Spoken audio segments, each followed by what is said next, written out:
الصلاۃ والسلام علیک یا سیدی یا نبی اللہ وعلی آلک واصحابک یا سیدی یا خاتم النبیین۔ تمام حمد و ثنا، تعریف و توصیف اللہ مجدہ الکریم کے لیے ہے، جو ہم سب کا خالق ہے اور ہم سب کا مالک ہے، جو خالق کائنات بھی ہے اور مالک ارض السماوات بھی ہے۔ تمام حمد و ثنا اللہ جل شانہ کے لیے ہے۔ اللہ جل شانہ کی حمد و ثنا کے بعد رسول اکرم نور مجسم شاہی بنی آدم، ہم سب کے آقا و مولا احمد مجتبی جناب محمد مصطفیٰ صلی اللہ علیہ وآلہ وسلم کے حضور ناز میں اپنی عقیدتوں، محبتوں اور ارادوں کا خراج عرض کرنے کے بعد واجب الاحترام ذوی الاحتشام سامعین ذی وقار، السلام علیکم ورحمۃ اللہ وبرکاتہ۔ اللہ جل شانہ کی بارگاہ میں دعا ہے، رب لم یزل ہماری آج کی نشست کو اپنی بارگاہ میں قبول فرمائے، مجھے حق سچ بیان کرنے کی اور ہم سب کو عمل باتوں پہ عمل کرنے کی توفیق عطا فرمائے۔ اللہ جل شانہ نے قرآن مجید برہان رشید میں ارشاد فرمایا، ارشاد کیا وَأَتِمُّ الْحَجَّ وَالْعُمْرَةَ لِلَّهِ، حج اور عمرہ اللہ تعالیٰ کے لیے ہے اور اس کو پورا کرو۔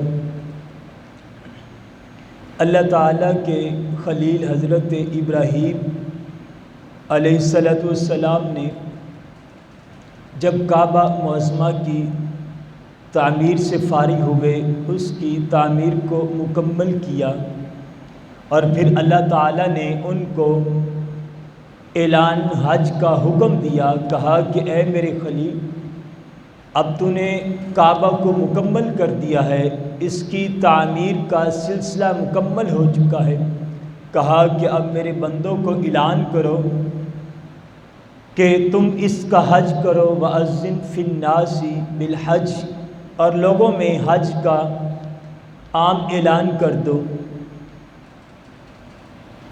حضرت ابراہیم علیہ السلام جب اللہ کا حکم پایا کہ اللہ تبارک و تعالیٰ نے حکم دیا ہے کہ اس گھر کا حج کرنے کے لیے لوگوں کو اعلان کرو، تو حضرت ابراہیم علیہ السلام مکہ شریف کے جبل ابو قیس قبیس پر کھڑے ہو گئے اور وہاں پر کھڑے ہو کر حضرت ابراہیم علیہ السلام نے حج کا اعلان کیا، کہا کہ لوگوں، اللہ کا گھر مکمل ہو چکا ہے، اس کی تعمیر کا سلسلہ مکمل ہو چکا ہے، کہا کہ اب تم اس گھر کا حج کرو، اس کا طواف کرو۔ ایک روایتوں میں آتا ہے کہ جب اللہ کا حکم حضرت ابراہیم علیہ السلام پر آ پہنچا کہ تم اعلان کرو کہ اے لوگوں اس گھر کا حج کرو، عرض کی کہ اے باری تعالیٰ، میری آواز کہاں تک پہنچے گی؟ صرف لوگ مکہ شریف میں آباد نہیں ہیں بلکہ پوری روح زمین پر لوگ بستے ہیں، تو میری آواز کہاں تک پہنچے گی؟ تو رب حکم ہوا کہ اے میرے خلیل، اعلان کرنا تیرا کام ہے اور آواز کو پہنچانا یہ میرا کام ہے۔ تمہارا کام صرف یہ ہے کہ تم نے اعلان کرنا ہے، بس تمہارا کام اعلان کر دینا۔ اب ہر شخص تک آپ کی آواز کو پہنچانا یہ رب کا کام ہے۔ پھر ہم نے دیکھا ہے کہ جب حضرت ابراہیم علیہ السلام نے اعلان کیا تو صرف روح زمین والے لوگوں نے اس اعلان کو نہیں سنا، بلکہ زمین و آسمان کے اندر جتنے بھی لوگ موجود تھے، شمال سے لے کر جنوب تک، مشرق سے لے کر مغرب تک کے رہنے والے تمام مخلوق نے حضرت ابراہیم علیہ السلام کے اعلان کو سنا، اور پھر یہ صدا پوری روح زمین پر گونج گئی پھر روح زمین پر رہنے والے لوگوں نے صرف اس آواز کو نہیں سنا، بلکہ اس آواز کو عورتوں کے ارحام کے اندر اور مردوں کے اسلاب کے اندر جو بچے موجود تھے انہوں نے بھی حضرت ابراہیم علیہ السلام کی آواز کو سنا۔ اللہ اکبر۔ اور پھر تمام لوگ جو قیامت تک انسانوں کی روحیں نے اس دنیا پر آنا تھا، تمام نے حضرت ابراہیم علیہ السلام کی آواز کو سنا، اور پھر حضرت ابراہیم علیہ السلام کی آواز کو سن کر جس روح نے لبیک کہا، اللہ نے اس کی قسمت میں حج کی سعادت لکھ لی، اور جس نے ایک مرتبہ کہا اللہ نے اس کے لیے ایک مرتبہ حج کی سعادت کو لکھ دیا، اور جس نے جتنی مرتبہ بھی حضرت ابراہیم علیہ السلام کی آواز پر لبیک کہا، اللہ نے اتنی مرتبہ اس شخص کے نصیب میں حج کو لکھ دیا۔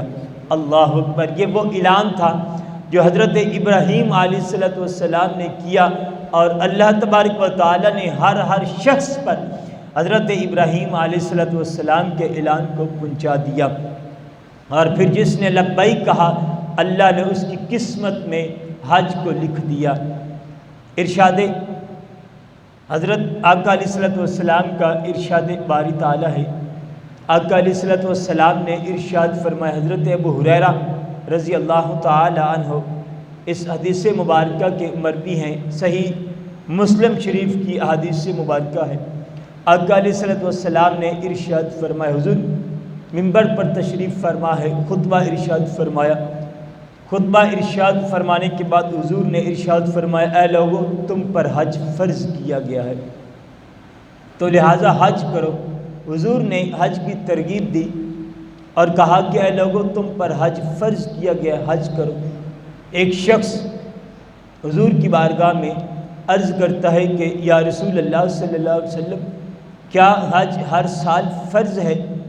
حضور نے خاموشی اختیار فرمائی۔ سائل نے پھر دوسری مرتبہ یہی سوال کیا، کہا کہ حضور کیا حج ہر سال فرض کیا گیا ہے؟ حضور نے خاموشی اختیار فرمائی، یہاں تک کہ اس شخص نے 3 مرتبہ یہی سوال کیا کہ حضور حج ہر سال فرض کیا گیا ہے۔ جب 3 مرتبہ سوال کرنے کے بعد حضور نے بیٹھنے کا حکم دیا، وہ شخص بیٹھ گیا۔ تھوڑی دیر کے بعد میرے حضور نے ارشاد فرمایا، رب کعبہ کی عزت کی قسم، اگر میں یہ جملے کہہ دیتا کہ ہاں تمہارے اوپر ہر سال حج کرنا فرض تھا، تو اللہ تمہارے اوپر ہر سال حج کرنا فرض لکھ دیتا۔ تو مجھے یہ خیال آیا کہ میری امت پر یہ دشوار ہو جائے گا، مشکل ہو جائے گا ہر سال حج کرنا، تو اس لیے میں نے خاموشی کو اختیار کیا۔ حضور نے ارشاد فرمایا، جس بات کا تمہیں جتنا حکم دیا جائے بس اس پر عمل کیا کرو۔ تو یہاں پر معلوم ہوا کہ زندگی میں ایک مرتبہ حج کرنا یہ فرض ہے، یہ انسان پر فرض کیا گیا ہے۔ اگر وہ استطاعت رکھتا ہے وہاں پر سفر کرنے کی، تو اللہ نے حکم دیا کہ تم حج کرو، حج تمہارے اوپر فرض ہے۔ یہاں رک کر ایک بات عرض کرتا چلوں کہ حضور خطبہ ارشاد فرما رہے ہیں، سننے والے صحابہ کرام موجود ہیں، سنانے والے امام الانبیاء ہیں، پوچھنے والے صحابہ ہیں، بتانے والے سرکار ہیں۔ اب سائل نے یہ سوال کیا کہ حضور ہر سال حج کرنا فرض ہے۔ میرے حضور نے خاموشی اختیار کر کر ہمیں اس بات کا حکم ارشاد فرما دیا کہ اے میری امت، اگر میں یہ کہہ دیتا کہ ہر سال حج کرنا فرض تھا، اللہ تمہارے اوپر ہر سال حج کو فرض کر دیتا، تو یہاں پر میرا خاموش رہنا اس بات کی گواہی ہے اور دلیل ہے کہ اللہ نے مجھے دین کی اور دنیا کی تمام اختیارات عطا فرما دیے۔ حضور نے فرمایا اگر میں کہہ دیتا ہر سال حج کرنا فرض تھا، اللہ تمہارے پر ہر سال حج کو فرض کرا دیتا۔ تو حضور کو کتنا خیال ہے اپنی امت کا کہ سکوت اختیار کیا، خاموشی اختیار کی کہ کہیں میری امت پر مشکل نہ ہو جائے۔ کہ ہر سال اگر حج فرض ہو جاتی تو میری امت مشکل میں آ جاتی۔ خالق کل نے آپ کو مالک کل بنا دیا، خالق کل نے آپ کو مالک کل بنا دیا۔ دونوں جہاں ہیں آپ کے قبضہ و اختیار میں۔ وہ زبان جس کو سب کن کی کنجی کہیں، وہ زبان جس کو سب کن کی کنجی کہیں، اس کی نافذ حکومت پہ لاکھوں سلام۔ اللہ اکبر۔ وہ دہن جس کی ہر بات وہی خدا، چشمہ علم و حکمت پہ لاکھوں سلام۔ وہ زبان کہ جس کو اللہ تبارک و تعالیٰ نے ہر اختیار عطا فرما دیے ہیں۔ اللہ اکبر۔ حضرت ابو ہریرہ بخاری اور مسلم شریف کی احادیث مبارکہ ہے۔ حضرت ابو ہریرہ رضی اللہ تعالی عنہ سے روایت ہے کہ حضور اکرم صلی اللہ علیہ وآلہ وسلم نے ارشاد فرمایا، جس نے حج کیا اور فاحش کلام سے، رفث سے، فاحش کلام سے اور فسق نہ کیا، اور اپنے آپ کو فاحش کلام سے اپنے آپ کو بچا کر رکھا، حضور نے ارشاد فرمایا جب وہ پلٹے گا حج کرنے کے بعد تو اللہ تبارک و تعالیٰ اس شخص کو ایسا بنا دے گا جیسا ابھی اپنی ماں کے پیٹ سے پیدا کیا گیا ہے۔ اللہ تبارک و تعالیٰ اس کے تمام گناہوں کو مٹا دے گا۔ بخاری اور مسلم شریف کی حدیث سے مبارکہ حضرت ابو ہریرہ رضی اللہ تعالی عنہ سے روایت ہے کہ حضور نے ارشاد فرمایا جب شخص حج کر لیتا ہے تو حج کرنے سے پہلے اس شخص پر جتنے بھی گناہ ہوتے ہیں اللہ تبارک و تعالیٰ اس شخص کو یہ انعام عطا فرماتا ہے، اللہ تبارک و تعالیٰ اس شخص کے تمام گناہوں کو معاف فرما دیتا ہے، اور اس طرح اس بندے کو پاک اور صاف کر دیتا ہے کہ جس طرح ابھی بچہ ماں کے پیٹ سے نکلتا ہے، ابھی بچہ پیدا ہوتا ہے تو اس کے ذمے میں کوئی بھی گناہ نہیں ہوتے، اللہ تبارک و تعالیٰ اس شخص کو ایسے گناہوں سے پاک فرما دیتا ہے۔ تو یہ کتنا بڑا انعام ہے، یہ کتنا بڑا اکرام ہے کہ اللہ تبارک و تعالیٰ اس شخص کو تمام گناہوں سے، اس کے گناہوں کو معاف فرما دیتا ہے۔ اور حضرت عبداللہ بن مسعود رضی اللہ تعالی عنہ سے روایت ہے کہ حضور نبی رحمت صلی اللہ علیہ وآلہ وسلم نے ارشاد فرمایا، حضور نے فرمایا کہ حج اور عمرہ یہ محتاجی اور گناہوں کو ایسے دور کر دیتا ہے جیسے بھٹی لوہے اور چاندی اور سونے کے اوپر جو میل لگی ہوتی ہے اس کو دور کر دیتی ہے۔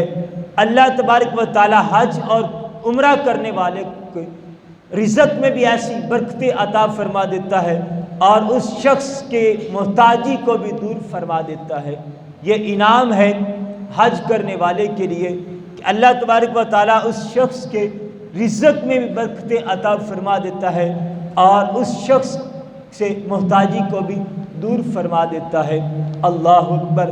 تو یہ کتنا بڑا انعام ہے۔ یقیناً وہ لوگ بڑے خوش نصیب ہیں جو اس وقت حج بیت اللہ کا طواف کر رہے ہیں، کوئی مسجد نبوی میں ہے تو کوئی مسجد حرام میں ہے، وہ کتنے خوش نصیب لوگ ہیں، اللہ انہیں انعام اور اکرام کیا عطا فرما دیتا ہے۔ ان کو تو جو انعام ملتے ہی ملتے ہیں۔ حضور نبی اکرم صلی اللہ علیہ وسلم حضرت ابو